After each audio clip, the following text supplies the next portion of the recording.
अब देख रहे हैं वकास अजीज ऑफिशियल। पाकिस्तान और दुनिया भर के हालात हाजरा से बाखबर रहने के लिए इसे सब्सक्राइब कीजिए और बेल आइकन पर लाजमी क्लिक कीजिए। अस्सलाम वालेकुम जी, आप देख रहे हैं वकास अजीज़ ऑफिशियल और मैं हूं वकास अजीज़। आज मैं बात करूंगा अपने सिख भाइयों से इज़हार यकजहती के लिए और गोल्डन टेम्पल यानी 3 जून 1984 को शहीद होने वाले 400 सिख बहन भाई जो हमारे वहां पे शहीद हुए, उनके लहू से इज़हार यकजहती के लिए। लेकिन उससे पहले गुजारिश है, वकास अजीज़ ऑफिशियल को सब्सक्राइब कीजिए और लाइक कीजिए। देखिए, उस वक्त की वज़ीर आज़म थी इंदिरा गांधी और उनके दोस्त थे जनरल सिंह भंडरावाला, जो गोल्डन टेम्पल या काल तख्त भी वहाँ मौजूद है जिसको कहा जाता है। वो उनके दोस्त थे, लेकिन जब उन्होंने सिखों के लिए अलहदा मुल्क का नारा लगाया तो इंदिरा गांधी के वो दुश्मन बन गए और इंदिरा गांधी ने उन्हें अपना दुश्मन समझा। और फिर 3 जून 1984 को भारतीय फ़ौज ने, घटिया बुज़दिल और मक्कार फ़ौज ने, लानती फ़ौज ने गोल्डन टेम्पल पर हमला किया। और गोल्डन टेम्पल पे तो इक्का दुक्का गोलियों के निशान है। काल तख्त को नुकसान पहुंचाया गया, लेकिन उसे मुल्हिका जो इमारतें थीं उनको शदीद नुकसान पहुंचाया गया। वहाँ पे शदीद कत्ल व गारत की गई। और आज भी आप जब गोल्डन टेम्पल कभी विज़िट करें तो काल तख्त पे जो गोलियों के निशान पड़े हुए हैं और जो वहाँ पे चीज़ें जिस तरह आपको टूटी फूटी दिखाई देती हैं, वो उन्होंने सिख बरादरी ने इसलिए रखा हुआ है कि वो उन्हें याद दिलाता है कि उनके 400 शहीद जो हैं वो यहाँ उनकी रूहें मौजूद हैं और उन्होंने उनका बदला लेना है। आज मोदी, चाहे वो कश्मीर हो चाहे वो भारत का अंदर हो, मुसलमानों को जिस तरह जेनोसाइड कर रहा है वो किसी से ढका छुपा नहीं है। आज मोदी उड़ी हमला हो, कुपवाड़ा हो, राजौरी हो, वहाँ पे भी जिस तरह सिख फौजियों को टारगेट करवा रहा है और प्री प्लान्ड अपने टारगेट यानी अपने फौजी खुद मार रहा है वो, और कानवाई पर अटैक्स करवा रहा है और उनके नतीजे में मर कौन रहा है? दलित फौजी और सिख फौजी। उसके बाद फिर भारतीय फ़ौज के अंदर जो सिख रेजिमेंट्स मौजूद हैं, जो सिख फ़ौजी मौजूद हैं, उनको जिस तरह बददिल किया जा रहा है, जिस तरह उन्हें मेंटल टॉर्चर किया जा रहा है, वो बात भी किसी से ढकी छुपी नहीं है, वो भी सबके सामने है। अब जहाँ पे ये सूरत हाल देखने में आ रही है, जहाँ पे ये सूरत हाल है, वहीं भारतीय ईवान के अंदर भी चीज़ें खुलकर सामने आ रही हैं। ज़रा आएँ पहले वो देखते हैं, फिर उसके बाद फिर मैं आपके साथ मज़ीद आगे बात करता हूँ। तो मैं तो शुक्रिया करता हूँ चेयरमैन और डिप्टी चेयरमैन सर का कि 25 साल के बाद पहली बार ये आज हम डिस्कस कर रहे हैं। हमें तो ये भी इजाजत नहीं है दम घुट के मर जाएं, ये मर्जी मेरे से याद की है कि कुछ हुआ अब जिक्र भी ना करो। पार्लियामेंट में तो मोशन भी नहीं आना चाहिए। आज इन्होंने हमें अलाउ किया है और आप सब मेंबर साहिबान आप इसमें राय देंगे। हमारी तो सिर्फ ये अपील है आपके सामने, आप हमें बता दो कि सिखों का कसूर क्या है। Why you have targeted a community, क्योंकि इनके सिर पे टर्बन है। टर्बन वाले जो आर्मी में थे वो ट्रेनों में उतार के मारे गए। मैंने सरकार को सवाल किया, आप बताइए, ये कहते ये सीरियस मैटर है, बता नहीं सकते कि कितने army people serving defence services were killed dragged out of trains. Figure नहीं दी। स्टील प्लांटों में सिख जिंदा भट्टियों में डाले गए, कितने मरे? 300 कानपुर में मरे, रांची में मरे। जितने भी मरे इनकी लिस्ट गवर्नमेंट इंडिया ने हमें दी नहीं कि इंडिया में बाकी कितने मरे। वो छोड़ो, जब ये ट्रेनें रुकी दिल्ली के बाहर, वो ट्रेनें क्यों रोकी? 46 train were stop only to search for Sikhs, और उनको सिखों में निकाल के मारा। ये जो गाजियाबाद से लेके दिल्ली तक सारे ट्रैक पे सिखों का खून था, किसी ने रोका नहीं, कोई वहां पुलिस फोर्स नहीं गई। ट्रैक फोर्स, फलाम फोर्स हमारे लिए सब बंद। किसी का जिक्र नहीं हुआ कि ट्रैक फोर्स जाए, लोगों को बचाए। मुझे याद है कि दिल्ली के leader air chief marshal Arjan Singh, general Arora भागे भागे होम मिनिस्टर के कमरे में गए कि बचाओ, सिखों को ट्रेन से उतार रहे हैं। कहते नहीं, हम बिजी हैं क्योंकि इंदिरा जी का फ्यूनरल की तैयारी हो रही। 3 दिन फ्यूनरल की तैयारी होती रही और सिख मरते रहे, कोई गया ही नहीं, कोई देख। आर्मी को बताइए, छोटे से बात में आज आप क्वेश्चन करते हो आर्मी क्यों नहीं बुलाई। दिल्ली कंटोनमेंट है, जहां के करीबन 1 लाख फौजी बैठे हैं, वो फौज नहीं आ सकती। अच्छा, फौज बुलाएंगे मेरठ से, हम फौज आ रही है, फौज जा रही है, और जब फौज आई उसको ऑर्डर दिया गया आपने शूट नहीं करना। फौज को ऑर्डर था कि जब आएंगे मार्च पास्ट होगा, शूट नहीं करेगा। भाइयों बताओ, एक आदमी भी रिकॉर्ड बताएं कि दिल्ली पुलिस का वजह से दिल्ली आर्मी के एक राइटर भी मरा, एक भी कातल को आपने मारा, बताइए।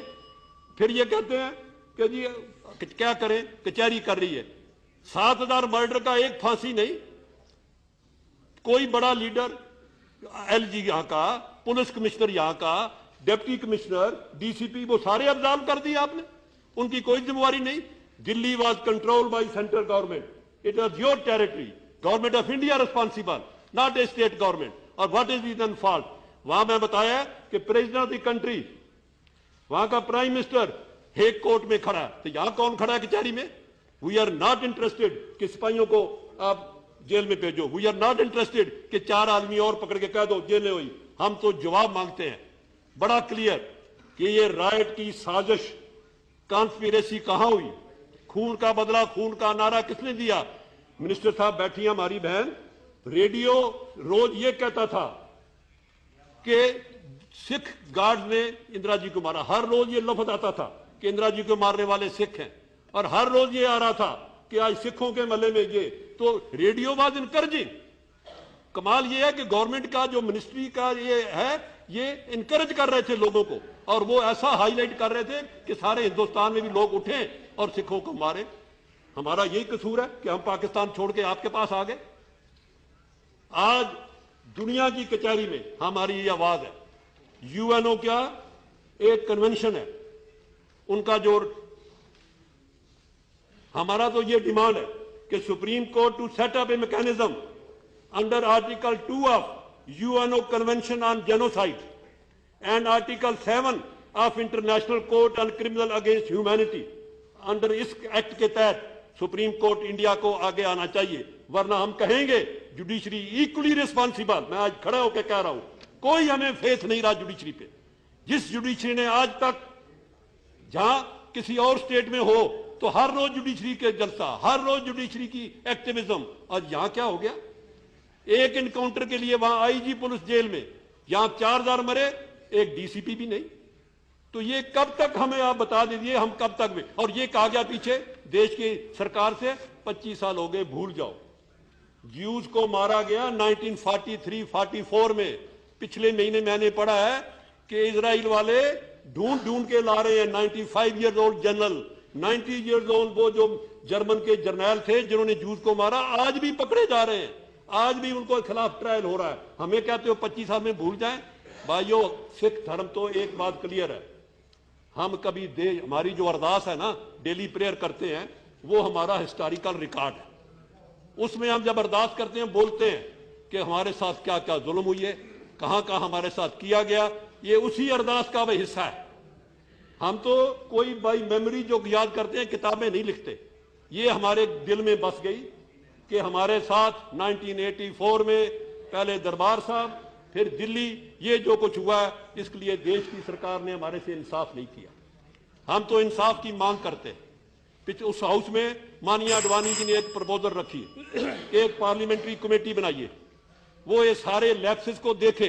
सारी पार्टीज बैठी है, मैं सबसे बेनती करता हूं, हमें कोई, अब जब पुलिस ने केस लिखे ही नहीं, पुलिस ने FIR दर्ज नहीं करी, तो कौन सी कोर्ट हमें इंसाफ देगी? अब एक कमेटी बनवाइए, सारा हाउस इकट्ठा हो। एक मैं बड़ी बात क्लियर कहता हूं, अगर ये समझो कि 25 साल नहीं 100 साल भी चला जाएगा, सिखों के दिल में ये जो बात ग्रह करिए, ये नहीं जाएगी। आप इसको, हमारी बेनती को सुनिए। हम देश के लिए हर करने को तैयार है, देश के लिए हर जगह मरने को तैयार है। अब भी कहीं भेजते हो, हम ही जाते हैं, लेकिन ये इंसाफ मैं आपसे मांगता हूं, इसी के लिए मैं खड़ा हूं। कोई हम किसी इंडिविजुअल के खिलाफ नहीं, हमें सब दिल्ली वासियों ने बड़ी मदद की। बड़ी बड़ी स्टोरीज हैं कि जो पड़ोसियों ने क्या मदद की, आपके भी कई लोगों ने बहुत मदद की, मैं ये नहीं कहता, बहुत इंडिविजुअल हमें हेल्प मिली। लेकिन जो गुंडे थे वो कौन लाए? ऑर्गेनाइज्ड गुंडे आए, कैरोसिन कौन लाया, उनके पास सामान किसने दिया, वो सारा देने वाले। अभी भी टाइम है, मैं तो बड़ा क्लियर हूं, इस बात को आप किसी सीरियसनेस में लीजिए। ये कह के कि 2 साल हो गए सज्जन कुमार की नाम की गवर्नमेंट ने परमिशन मांगनी है सीबीआई ने, और सीबीआई 2 साल से परमिशन नहीं दे रही कि उसके खिलाफ मुकदमा किया जाए। हमें तो बड़ी हैरानगी है कि जिनके नाम थे उनको आपने मंत्री बनाया, जिनके नाम थे उनको टिकट दिया, और टिकट कैसे वापस हुआ वो हिस्ट्री मैं बताना नहीं चाहता, home minister is witness to it, कि why the tickets were withdrawn against those so called culprit जिनको आपने कांग्रेस टिकट दिए और शाम को ही वापस करने पड़े, क्योंकि ऐसा हादसा हुआ जिसका मैं यहां जिक्र नहीं करना चाहता। क्या वो उसी हादसे से आप मानते हैं? ऐसी बातें हम करें? नहीं, हम पीसफुल, हम हर जगह अमन के साथ रहे, अमन से रहना चाहते हैं, इंसाफ मांगते हैं। चेयरमैन साहब, डिप्टी चेयरमैन साहब, आपका मैं शुक्रिया करता हूं कि आपने मुझे टाइम दिया, बाकी साथी बताएंगे। मेरी फिर दरखास्त है कि ये इशू मरने वाला नहीं, इसको आप कहीं ये सोच के बैठ जाओ कि भूल जाएंगे, बिल्कुल नहीं भूलेंगे। This is above party line, this is सारी कौम का सवाल नहीं, all peace loving world people in the world, ये ह्यूमैनिटेरियन क्वेश्चन है, इसको उस तरह लिया जाए जिस तरह मैंने कहा। शुक्रिया। देखिए, ये मेंबर हैं भारतीय लोकसभा के और इन्होंने जिस तरह खुलकर बात की है, आज सिखों के गुरुद्वारे महफूज नहीं हैं, आज उनकी इज़्ज़तें भारत में महफूज नहीं हैं, आज वो अपना कोई कारोबार भारत में नहीं कर सकते, आज वो खालिस्तान जहां मुसलमानों के लिए ज़िंदगी तंग कर दी गई है भारत में, वहीं पे सिखों के लिए भी ज़िंदगी तंग कर दी गई है। और करतारपुर कॉरिडोर खुलने के बाद तो सिखों के ऊपर जो वहाँ पे जबर, तशद्दुद, शक, शुबा और फिर रॉज इस तरह सिखों को वहाँ पे टारगेट कर रही है, वो नेशनल और इंटरनेशनल मीडिया इस वक्त हाईलाइट करना शुरू कर चुका है। आज से ठीक 2 दिन के बाद जो है वो 36वीं एनिवर्सरी है गोल्डन टेम्पल की, और मोदी एक अपनी घटिया चाल चल रहा है और इसको अपने वो एक हिंदुआता के नज़रिए की कामयाबी समझता है, और वो ये समझता है कि इस दिन को वो अपने एक हिंदुआता के नज़रिए की कामयाबी के तौर पर मनवाएगा। तो मेरे ख्याल से मोदी जैसा लानती आदमी और घटिया आदमी इस पूरे रुए ज़मीन पर नहीं है। आज इस वक्त सिखों को ज़रूरत है कि वो मुत्तहिद हो जाएँ, यकदिल हो जाएँ, यकजान हो जाएँ, और बिला खौफ व ख़तर वो सिर्फ़ और सिर्फ अगर पंजाब जो कट जाता है भारत से और वो अपनी आज़ादी की मूवमेंट को बढ़ा लेते हैं, तो भारत कहीं स्टैंड नहीं करेगा। भारत की जो ताकत है, वो पूरा जो एग्रीकल्चर उसका सिस्टम है, वो सारा तबाह बर्बाद हो जाएगा। सो सिख जो कम्युनिटी है उसको मजबूत होने की ज़रूरत है, उसको एक प्लेटफॉर्म पे इकट्ठा होने की ज़रूरत है, उसको अपने 400 शहीदों का बदला लेने की ज़रूरत है, उसको अपने अकाल तख्त को दोबारा से बहाल करवाने की ज़रूरत है, उसको अपने गोल्डन टेम्पल के पानी में जो उनके शहीदों का लहू मिक्स हुआ था और जिसकी खुशबू आज भी उन दरो दीवार में ज़िंदा है, ताज़ा है, उसको दोबारा से स्मेल करने की ज़रूरत है, उसको दोबारा से ताज़ा करने की ज़रूरत है। और ये भूलने की ज़रूरत नहीं है कि दुनिया का सबसे बड़ा फाशिस्ट, हिटलर का भी बाप और उससे भी 4 हाथ आगे मोदी उनका कभी दोस्त नहीं हो सकता। मोदी अपनी अय्यारियों से, अपनी चालबाजियों से, अपनी मकारियों से हमेशा ये चाहेगा कि सिख जो है वहाँ पे वो डिग्रेड रहें, वो सेकंड जनरेशन होती है, जो दूसरे दर्जे के सेकंड लेवल जो वहाँ पे कम्युनिटी होती है उससे भी नीचे रहें, वो उनको हमेशा नीचे लगाएगा, इनके खिलाफ इंटरनेशनली प्रोपोगंडे करेगा,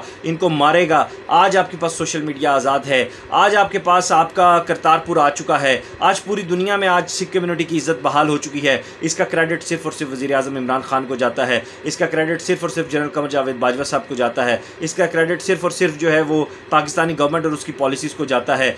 नवजोत सिंह सिद्धू की जो जप्फी थी बाजवा साहब को, वो यकीनन एक तारीखी जप्फी थी और उस जप्फी के ज़रिए ही अब सिखों की पूरी दुनिया में इज़्ज़त बहाल हुई है। सो सिखों को, हमारे सिख बहन भाइयों को जो ये देख रहे हैं मेरा वीलॉग, वो ये बात याद रखें कि हम मुसलमान, हमारी दुआएं, हमारी मोहब्बत, हमारी सपोर्ट आपके साथ है ही है, लेकिन इस जंग में आपको अपने शहीदों का लहू नहीं भूलना चाहिए। उनकी रूहें आज भी आपसे सवाल करती हैं, अकाल तख्त आज भी आपसे सवाल करता है कि कहाँ है मेरे पहरेदार, कहाँ है मेरे ज़िम्मेदार, कहाँ है मेरी इज़्ज़त और आबरू को, मेरी वफा को और मेरी जो आन और शान है उसको बहाल और बरकरार रखने वाले मेरे सिख वीर, मेरे जवान। अपना ख्याल रखिएगा। खुदा हाफिज़।